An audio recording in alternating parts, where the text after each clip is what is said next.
خبر شامل کرتے ہیں میرپور آزاد کشمیر سے۔ ایس ایس پی میر راجہ عرفان سلیم کی خصوصی ہدایت پر ایس ایچ او پولیس تھانہ افضل پور راجہ عامر فروخ کا منشیات کے خلاف اعلان جنگ۔ تفصیل کے مطابق ایس ایچ او تھانہ افضل پور راجہ عامر فروخ نے ہمراہ additional S H O Ayaz Mumtaz, Muhammad Akram D F C Khalid Hussain Shah اور راجہ طاہر شمیم نے بلیالہ کے مقام پر کارروائی کرتے ہوئے بدنام زمانہ عادی منشیات فروش موٹر سائیکل پر سوار منشیاتی جہاں زیب ولد شکیل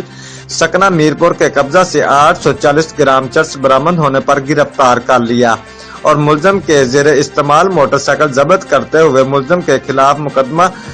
درج کر کے مزید تفتیش کے لیے حوالات بند کر دیا۔ Report Aamir Adil Gilani, bureau chief, Geo Express News, Mirpur Azad Kashmir.